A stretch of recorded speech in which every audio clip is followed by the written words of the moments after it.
Cumprimentamos nossos amados irmãos com muita alegria, com a santa paz do nosso Senhor e Salvador Jesus Cristo.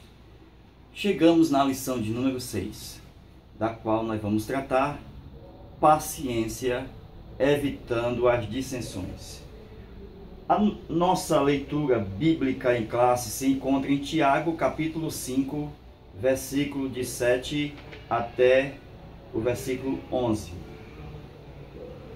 O nosso textuário está em Romanos, capítulo 12, versículo 12.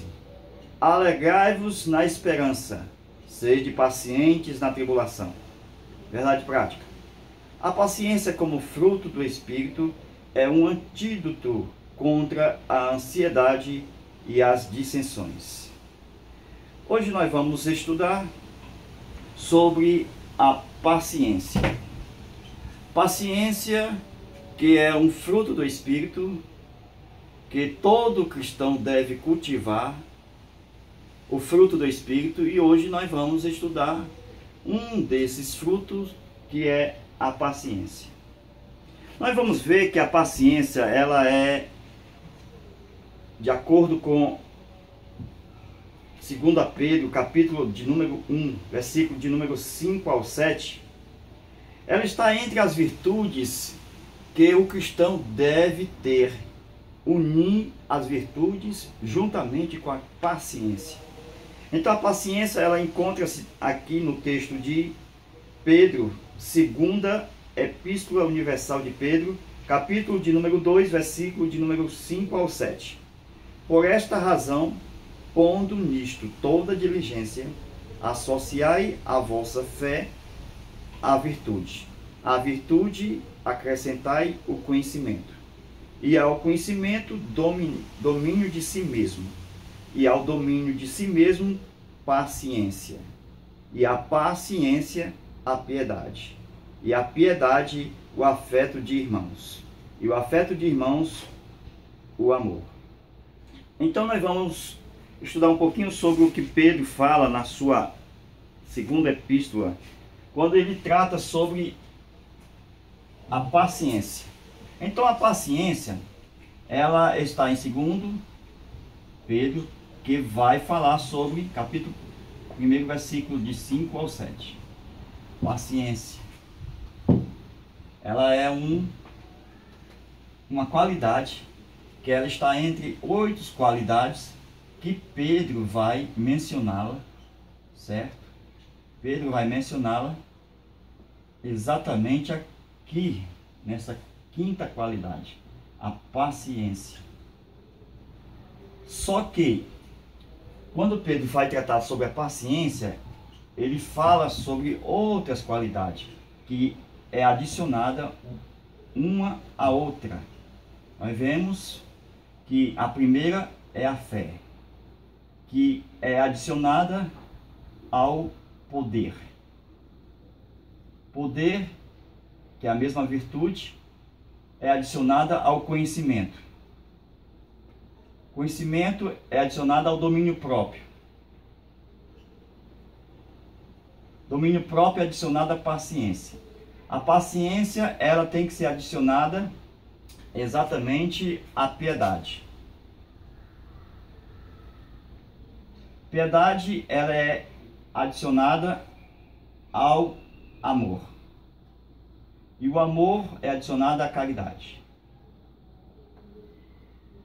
Aí nós temos aqui essas 8 qualidades que Pedro vai falar a respeito de que elas devem ser unidas, um conjunto de qualidades que devem estar exatamente na vida do cristão. Então, eu só tenho que ter paciência? Não. Você tem que ter as outras qualidades para unir-se à paciência. Então, quando a pessoa diz que tem fé, se ela só tiver fé, o que é que ela vai fazer? Ela vai estudar a Bíblia, ela vai fazer um sermão, uma pregação, ela vai estar pronta para trazer uma mensagem, quando for chamado, no momento oportuno. Então a fé, ela não trabalha só, ela trabalha com poder.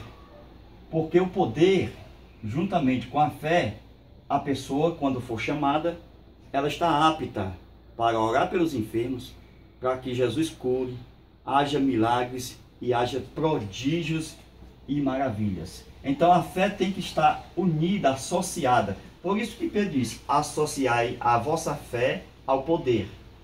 O poder não pode estar só.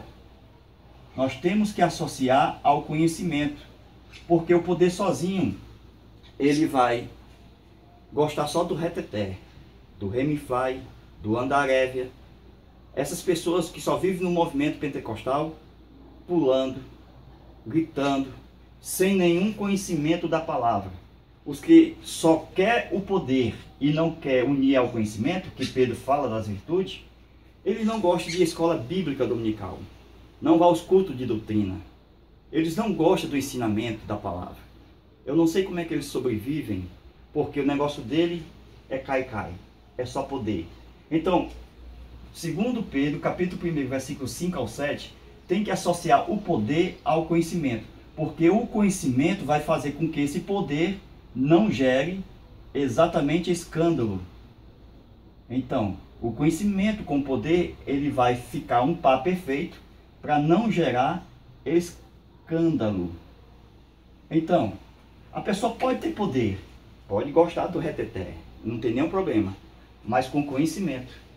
Precisa, se quiser dar uns pulos, se quiser dar glória a Deus, se quiser andar na igreja para profetizar, mas sem derrubar ninguém, sem pisar em ninguém, fazer com decência e com ordem, porque o espírito do profeta está sujeito ao profeta. Então, o crente cheio do poder, ele não sai de si, ele está consciente de que Deus está usando, e assim a profecia vai para edificação, consolação, e não para divisão, e não para escândalo. Então é preciso conhecimento, mas a pessoa não pode ficar só no conhecimento, a pessoa não pode ter só o conhecimento. É por isso que Pedro vai falar sobre a união das virtudes, fé ao poder, poder ao conhecimento, conhecimento ao domínio próprio. Por que eu tenho que associar essas virtudes? Porque o conhecimento, ele incha. O conhecimento sozinho, ele quer pisar em alguém, ele quer mostrar que sabe, ele quer mostrar o anel do dedo, quer dizer, ele quer mostrar que tem doutorado, PhD, que é formado em teologia, ele quer humilhar. Então o conhecimento precisa do domínio próprio, para que esse conhecimento ele venha beneficiar os outros e não só a si mesmo. Não venha humilhar as pessoas porque ele tem conhecimento. Então é preciso o domínio próprio para colocar o conhecimento exatamente a benefício da igreja do Senhor. O domínio próprio, ele é associado à paciência, porque o domínio próprio ele pode ficar desequilibrado se ficar só. Ele pode exatamente sair do rumo se ele ficar só, mas com a paciência, o domínio próprio vai ficar 100% equilibrado. Não vai dar lugar para o desequilíbrio, porque ele é paciente. Então a paciência é um bom par para o domínio próprio. Por essa razão, quem tem paciência precisa também de uma outra virtude. Não pode ficar só parado, só esperando cair do céu. Quem é paciente, ele tem que ter piedade. Porque a paciência e a piedade vai formar um par perfeito. Veja esse par perfeito aqui. Nós estamos estudando essas virtudes que nós vemos que é preciso um acrescentar a outra. Porque aqui nós estamos vendo o segredo do agregamento das virtudes. Nós estamos estudando como é que elas funcionam um com as outras, tornando-se um par perfeito, como se houvesse um casamento das virtudes. E aqui nós vemos o seguinte: a virtude, piedade, ela casa-se com a paciência. Por quê? Porque ela vai tratar de ajudar a piedade, se colocar no lugar da pessoa, e ela vai ver exatamente as pessoas e não vai formar um grupinho. Ela não vai selecionar exatamente. Por quê? Porque ela não vai estar só. Ela não pode estar só, a piedade. Ela tem que estar associada ao amor. Porque ela sozinha, ela só vê um grupinho de 3. Então, ela só consegue ver 3 pessoas e ali ela vai cuidar das 3 e vai esquecer as demais. A piedade sozinha, ela faz acepção de pessoas. Ela só olha para o grupo. É que nem um exclusivismo que a piedade faz se ela estiver só. Então ela precisa do amor. Então, a piedade com o amor, ela vai fazer com que ela agora trate todos iguais. Porque ela tem amor. A piedade com amor, ela vai tratar todas as pessoas iguais. E agora não vai ter a panelinha chamada. As pessoas vão ser tratadas por iguais porque foi associada a piedade com o amor. O amor, ele não pode jamais ficar só. Por isso que, segundo Pedro, vai falar que ele tem que ser associado à caridade. Por quê? O amor pode ficar só? Pode. A pessoa pode amar a si mesmo, a si próprio. Não gostar dos outros, só gostar de si mesmo. Então, esse amor próprio é exatamente difícil de conviver entre os irmãos. Porque Pedro vai dizer que ele tem que ter caridade, esse amor. Então, a caridade é a ação, a atitude desse amor aqui. Então, a caridade, ela aprende com Jesus a praticar as boas obras. É por isso que a caridade, ela recebe um mandamento novo. Um mandamento novo. Qual é o mandamento novo? Que ameis uns aos outros, assim como Jesus vos amou. Então, a caridade, ela vai fazer com que o amor não seja um amor próprio, um amor peculiar, mas um amor para todos. Então, meus irmãos, nós estamos mostrando aqui que a paciência, ela tem aqui, ó, os seus amiguinhos, as suas amiguinhas, que ela trabalha em conjunto. Então, é necessário cultivar exatamente essas qualidades que nós estamos aprendendo aqui, juntamente com 2 Pedro, capítulo 1, versículo 5 ao versículo 6. Meus irmãos, agora nós vamos falar sobre a paciência na vida do homem que aprende com Jesus. Porque Jesus é manso e humilde de coração. Então nós vamos aprender que a paciência, ela precisa estar unida com mansidão e com humildade. Duas qualidades suficientes, né? Que é um casamento perfeito para nós praticar, cultivar, nutrir. Então a paciência precisa da humildade. E o que é humildade? Humildade não é sinônimo de simplicidade. Humildade não é o mesmo que ser pobre. Então não podemos confundir humildade com pobreza. Então o que é humildade? Humildade é exatamente, a pessoa ser, ou a pessoa é, e viver como se não fosse. Então ela é. Então a pessoa, ela é elegante, ela é bonita, a pessoa tem as suas qualidades, mas ela vive como se não fosse. Por isso que ela é humilde. Então, a pessoa humilde, ela conhece e vive como se não conhecesse. A pessoa humilde, ela tem poder, mas vive como se não tivesse o poder. Então, a outra seria o saber. Então, a pessoa, ela sabe, mas ela vive como se não soubesse, porque ela tem humildade. Como ela tem humildade, ela deixa que os outros façam. Ela não toma a frente. Vocês podem ver isso na Bíblia, quando Deus se tornou homem. Então, esse homem aqui chamado Jesus, o homem mais humilde da terra que já viveu. Nós vemos que Jesus, por ser humilde, ele dizia: não saber o dia e a hora da sua vinda. Só o Pai sabe.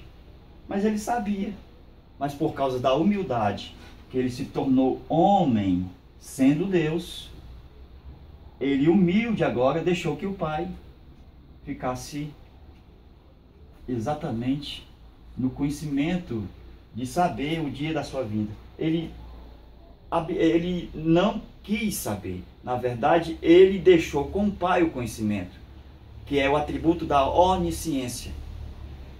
Ele sabe no sentido de ser Deus, mas como homem, ele não sabia. Por isso que Jesus, como homem, era Deus e homem. Porém, vivia como se não fosse Deus, mas era Deus, por causa da humildade. As pessoas viam ele como filho de Maria, como uma pessoa humilde. Jesus não se demonstrava uma pessoa poderosa, porque ele era humilde.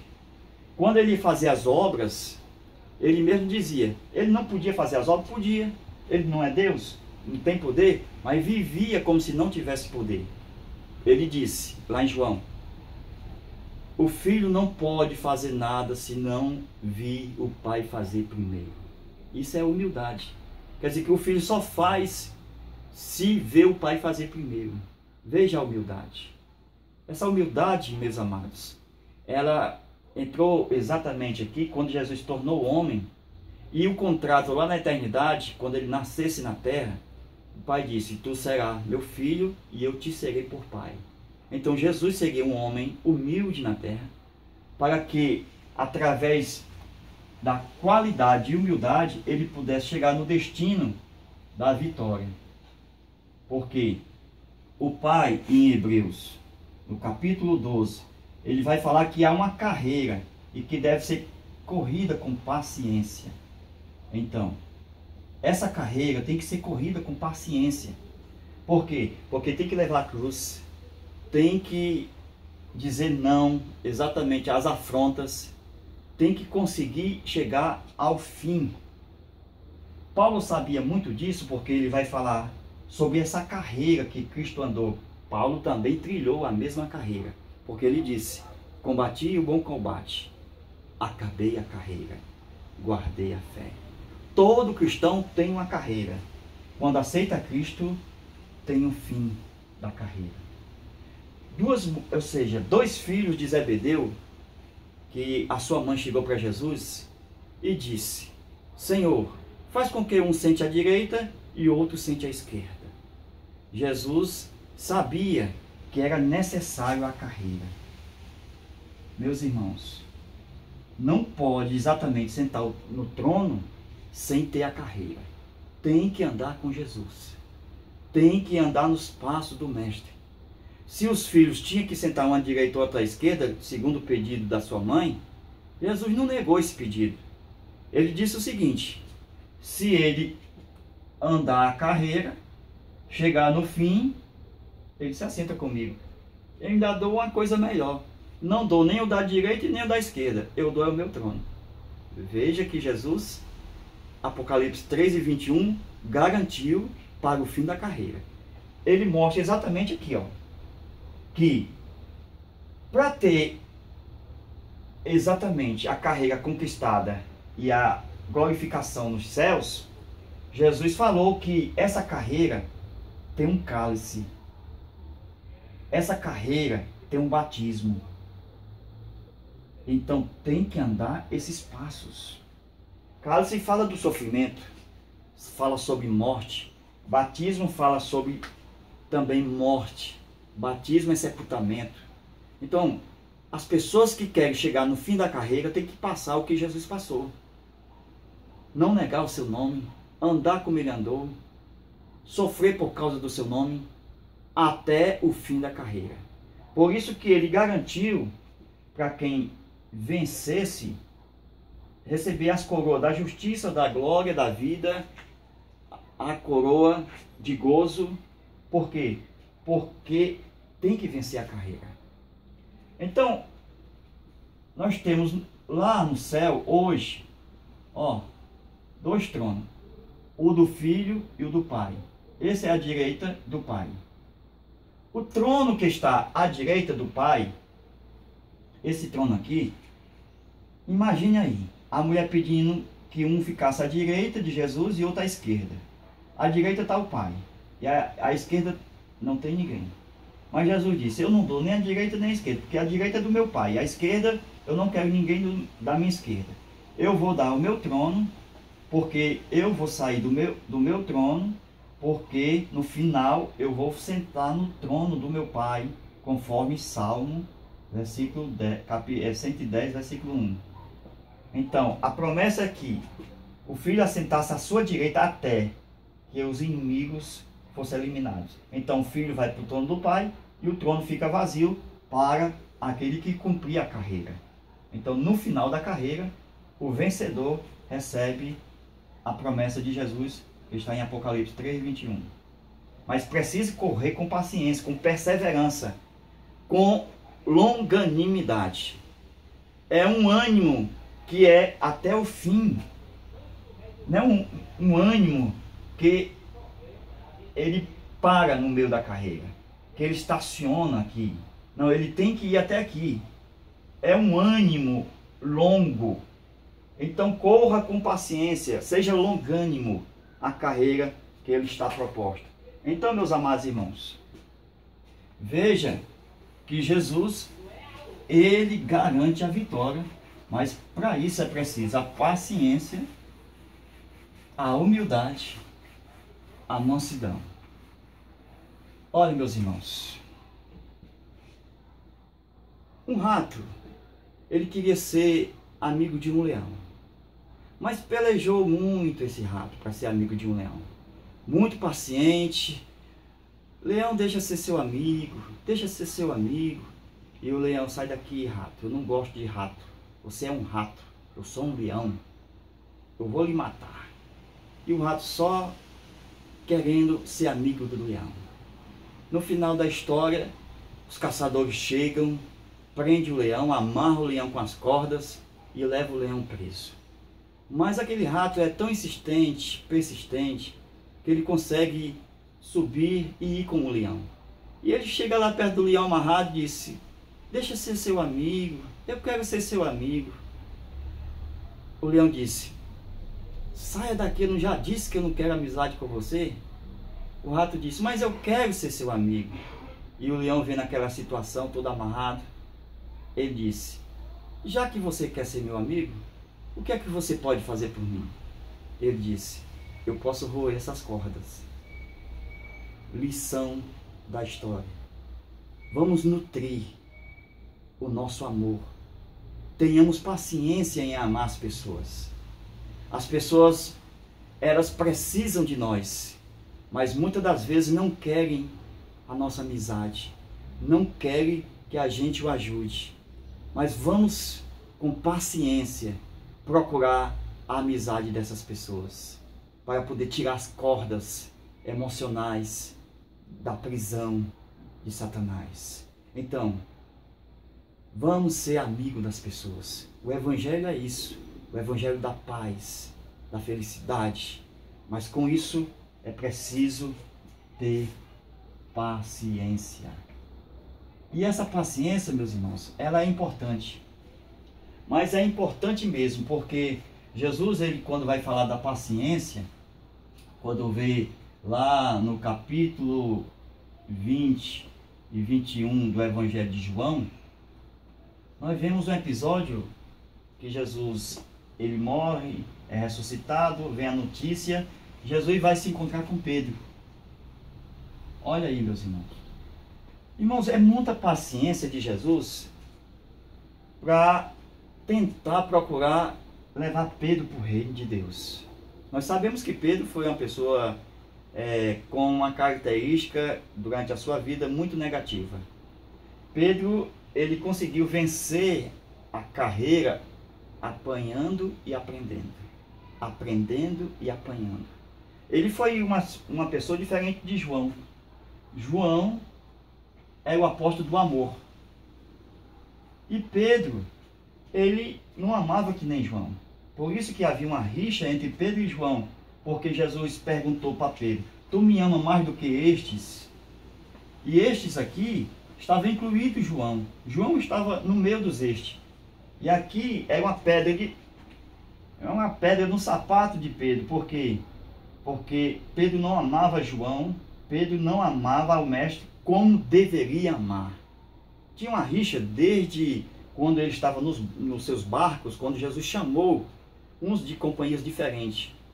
Pedro e João trabalhavam opostos entre si, porque nós vemos nos chamados, eu vos farei pescadores de homens. Então Jesus começou a ter paciência, levando esses homens que eram rivais na pesca para o seu discipulado. Mas Jesus não perde a chance de cuidar, de ajudar. Então a Pedro, irmãos, Pedro,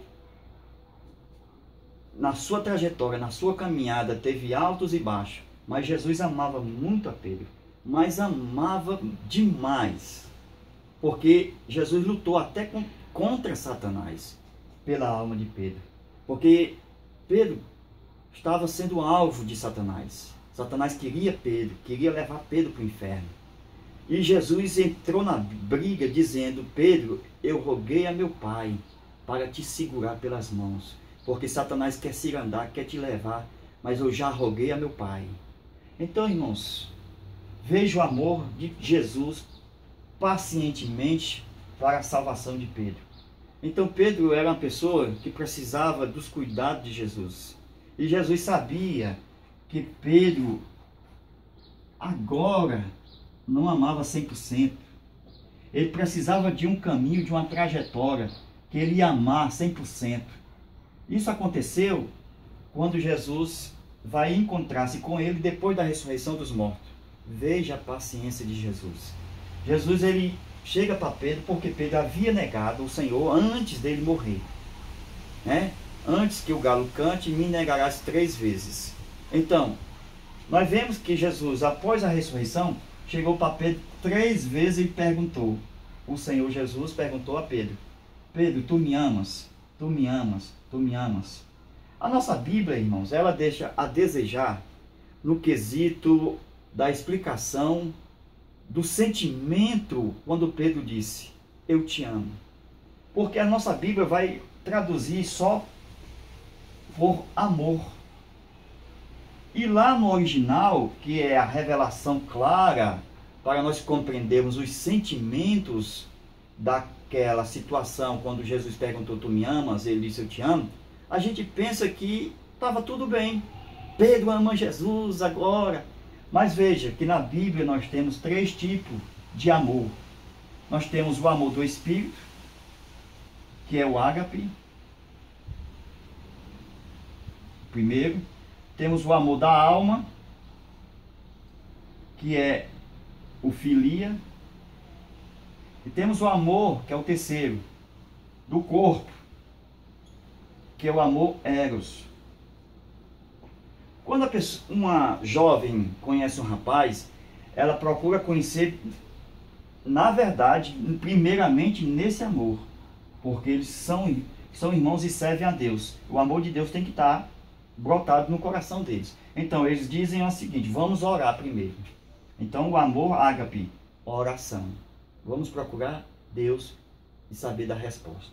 Segundo, o amor filia. Então quando a jovem conhece o rapaz e eles vão orar, depois eles se tornam amigos, porque filia é amizade. E depois, através do casamento, eles vão se unir carne com carne, serão uma só carne. O amor eros, de onde vem a palavra erotismo. Então esse amor eros é o amor da carne. Veja, o amor do Espírito, ágape, o amor que é amizade, filia, e o amor eros. Aí nós vemos no caso aqui de Pedro, nós vemos que Pedro, quando Jesus perguntou: agapás-me,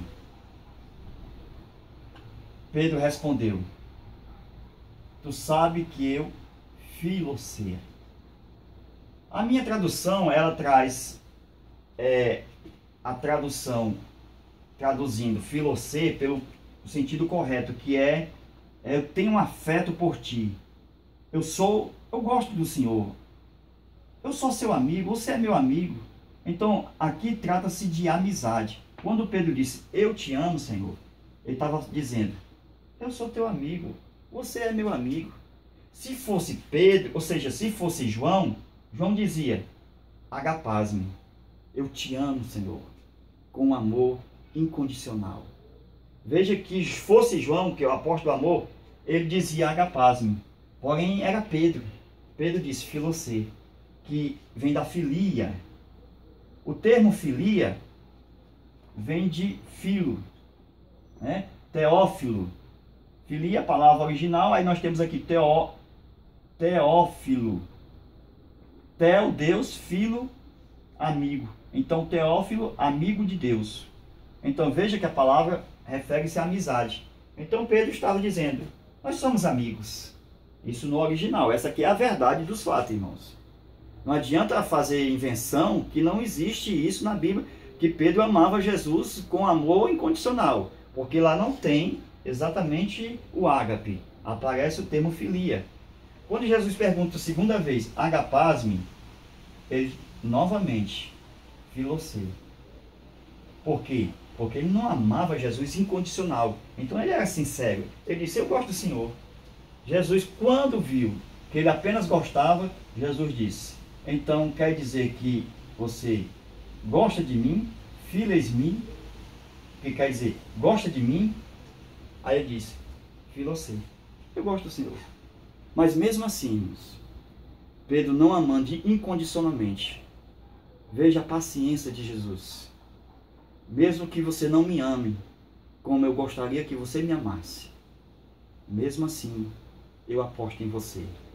Apacenta as minhas ovelhas. Apacenta os meus cordeiros. Apacenta as minhas ovelhas e cordeiros. Então Jesus não perde a chance.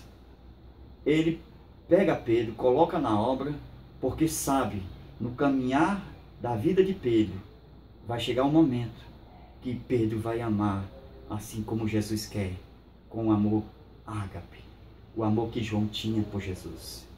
Por isso que Jesus perguntou, tu me amas assim que nem João? Então, irmãos, é uma história linda que precisa se meditar, porque muitos de nós queremos que as pessoas nos amem, assim como nós queremos. Tem que amar do jeito que eu quero. Mas Jesus, como um mestre que era, deu uma grande lição, porque ele era o mestre. Ele era singular e ele trabalha na perfeição. Então, não é que as pessoas que não gostem de nós, que elas não vão gostar futuramente. Então trabalhe sobre essa questão. Cultive o amor. Tenha paciência. Persevere. Tenha longanimidade. Porque lá na frente as pessoas vão reconhecer que você é de Deus e elas vão te amar assim como ama o Senhor Jesus. Amados irmãos, isso é importante nós falar sobre a paciência, porque muitas pessoas não têm a paciência e acabam maltratando as outras pessoas. Nós vemos no caso de duas mulheres que elas viviam em duas casas separadas por um portão. Mas só que esse portão aqui era aberto. Havia acesso da casa 1 para a casa 2. Então, essa mulher aqui tinha 2 filhos. Essa outra aqui tinha 2 filhos. Eram amigas, duas irmãs amigas morando perto da outra e tinha um portão que dava acesso a elas passarem. Porém, elas ficaram intrigadas, elas brigaram entre si. Por essa razão, pela raiva da briga, elas colocaram exatamente tábuas, pregando com pregos, para não passar mais ninguém, ó. Pronto, tem as tábuas aqui, ninguém passa mais. Porém, as crianças, elas não brigavam entre si, elas ainda eram amigas. As crianças não eram amigas. E uma disse para a mãe, mãe, a minha amiguinha, eu quero falar com ela. E a filha foi dizendo para a mãe: mãe, tira uma tábua dessa, eu quero falar com a minha amiguinha. E a mãe foi e tirou a tábua, a primeira. E aqui as amiguinhas já falavam com a outra. E de repente, esta aqui adoece, mas fica doente mesmo. E a amiguinha disse para ela: diga para tua mãe que a minha mãe está muito doente. Diga para ver se ela vem cuidar dela. E a filha disse: mãe, a mãe da minha amiguinha está muito doente, dá para a senhora cuidar dela? Mas como é que eu vou passar? Tem as tábuas, minha filha. Por que a senhora não arranca mais uma tábua? Aí arrancaram mais uma tábua. Agora esta irmã já cuidava da outra irmã. E agora a irmã com ela ficaram em paz. E agora as duas em paz disseram: para que essas tábuas mesmo, hein? Por que nós não vamos tirar todas elas? Então tiraram todas as tábuas novamente. E assim passaram a ter novamente a sua comunhão uma com a outra. O que é isso, irmãos? É que é necessário tirar as tábuas. Às vezes existem as tábuas, os pregos, e nós não tiramos. E fica difícil conviver com as pessoas quando existem tábuas e pregos. Tiramos as tábuas e os pregos. Vamos ouvir a voz do Espírito de Deus. Não deixamos que a amargura, o rancor, a raiva venha nos dominar. Mas seja uma pessoa paciente. Olha para o seu irmão e se compadeça.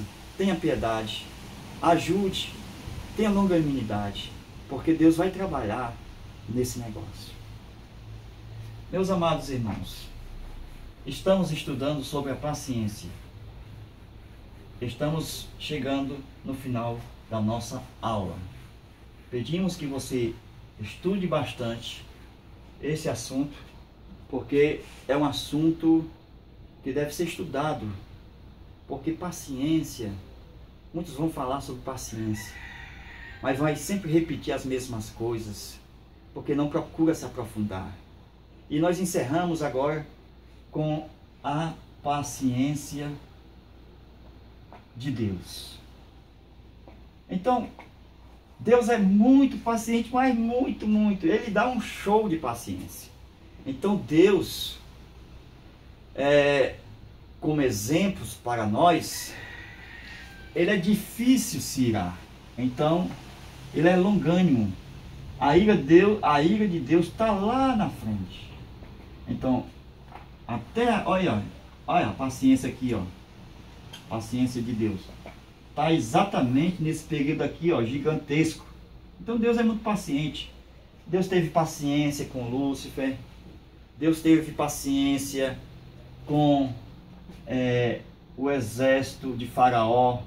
Então, Deus tem paciência. Porque nós vamos ver aqui na palavra a paciência de Deus, que está escrito em Romanos, no capítulo de número 9, versículo 22 e 23. Que diremos, pois, se Deus querendo mostrar sua ira, e fazer notório o seu poder, suportou com muita paciência. Então Deus suporta, irmãos. Deus suporta com muita paciência as pessoas que são blasfemas, as pessoas que falam mal dele, que diz que Deus não existe. Deus suporta, irmãos. Deus vai guardando essas pessoas para que no final ele use a sua ira. Então a paciência de Deus é longânima. Então essas pessoas vão ser guardadas para a ira no final. Então a paciência de Deus está aqui, procurando que eles venham ao arrependimento. Aí diz mais: suportou com muita paciência os vasos da ira. Então nós temos aqui os vasos da ira.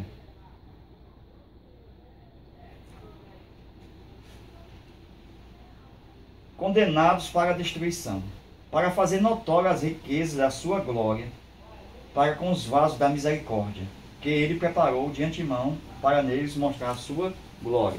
Então nós vemos os vasos da ira e os vasos da misericórdia. Então os vasos da ira, eles foram criados com um projeto bom. todos perfeitos, porque eles se desviaram. Os vasos que agora são de ira, eles foram criados com um propósito bom. Então, o primeiro plano para esse vaso era bom.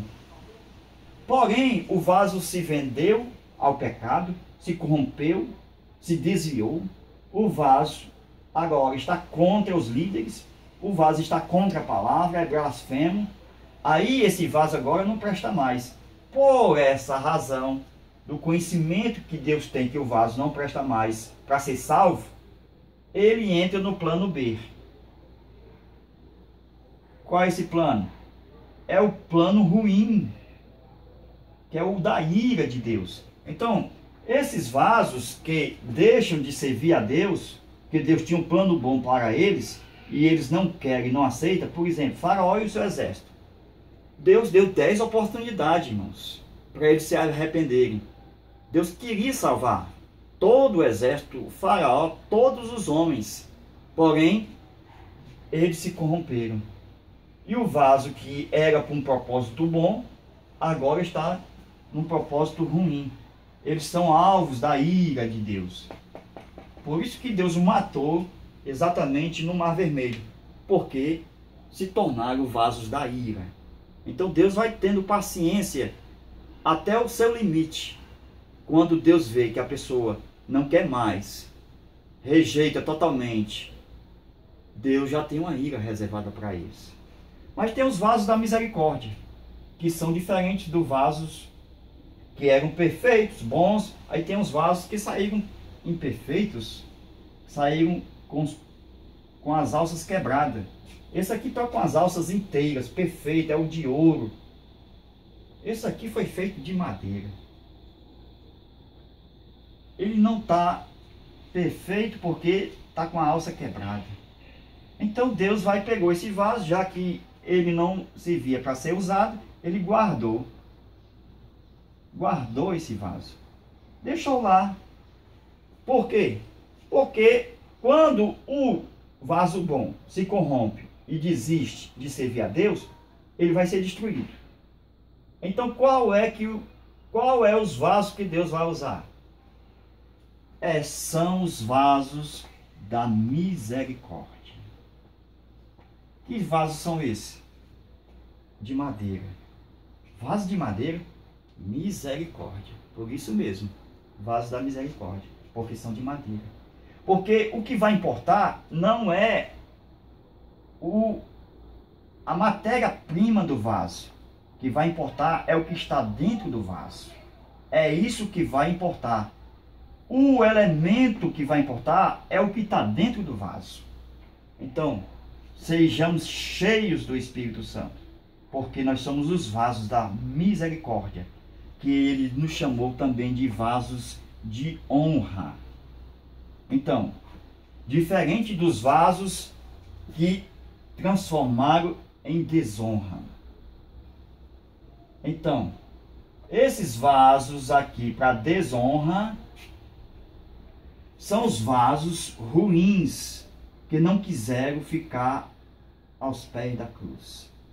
Aí então Deus agora, com a paciência que deu a eles para se salvar, eles não quiseram a paciência de Deus, o plano que Deus projetou para a salvação deles, e eles quiseram continuar no pecado. Desta forma, entraram na condenação da ira de Deus.